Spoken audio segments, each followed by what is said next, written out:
this episode of Without a Crystal Ball, Joseph Duggar has lost custody of his children. If that sentence surprised you, you've got some catching up to do.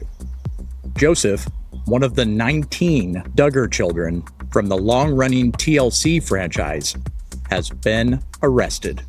His wife, Kendra, shortly thereafter. And the moment the handcuffs came out, Jim Bob and Michelle Duggar materialized to post bond. Because of course they did. What makes this case worth paying attention to is not just the arrest, it's the pattern.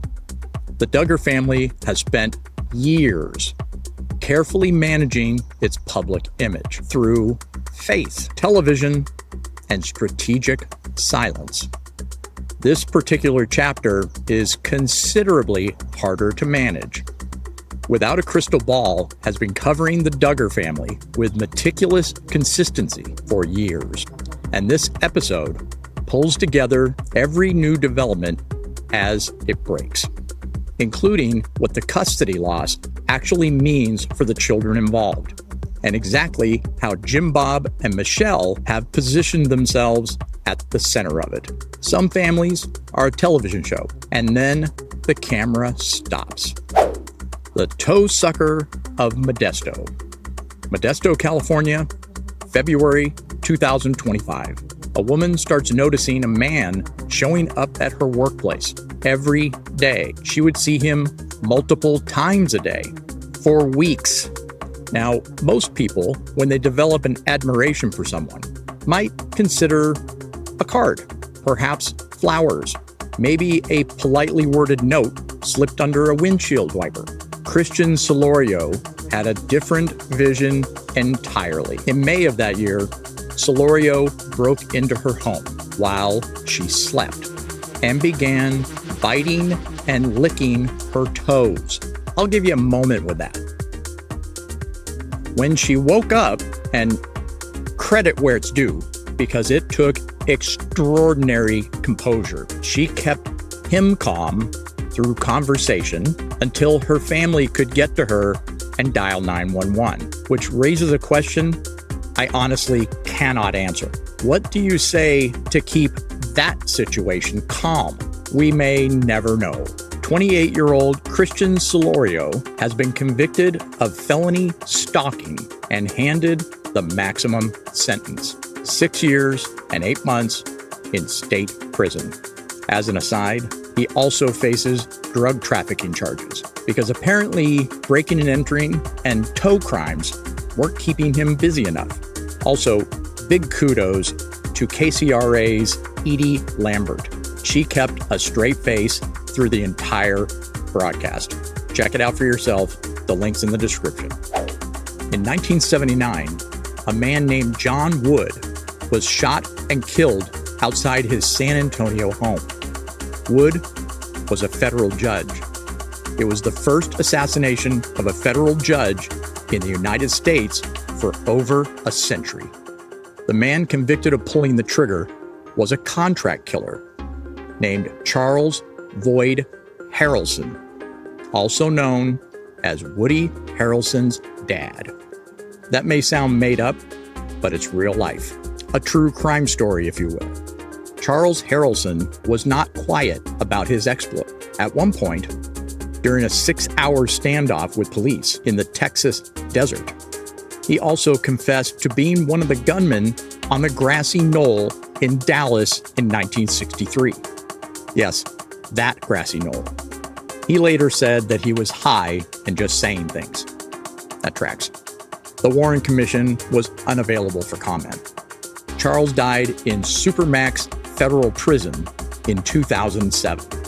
Woody has spoken about his father carefully and rarely over the years, and with a complexity that is entirely understandable given the circumstances of having a contract killer for a father. The next time you hear someone complaining that their family is complicated, just tell them the story about Woody's dad. On HBO Max's true crime series, People Investigates, there's the Terry King case.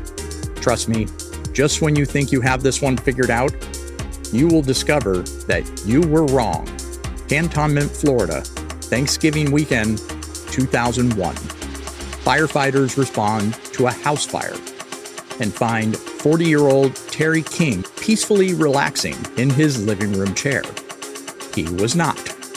Blood on the walls, an aluminum baseball bat thrown aside in the bedroom, and his two young sons, 13 and 12, nowhere to be found. The following day, a local handyman named Ricky Chavez walked both boys directly into the sheriff's office, voluntarily. Hold on to that detail, because this case is about to make several turns that you will not see coming.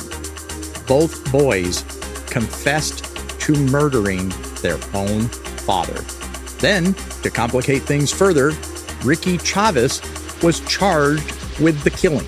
Then came two separate trials, simultaneously, in the same courthouse, that reached completely opposite conclusions. Same case, same courthouse, same week. Different jury decisions. People Investigates covers every twist with the kind of measured, long-form journalism that the story genuinely warrants. And there are enough twists here to fill considerably more than one episode. On Unreal True Crime, give you the chills. That title is not clickbait. It is a promise.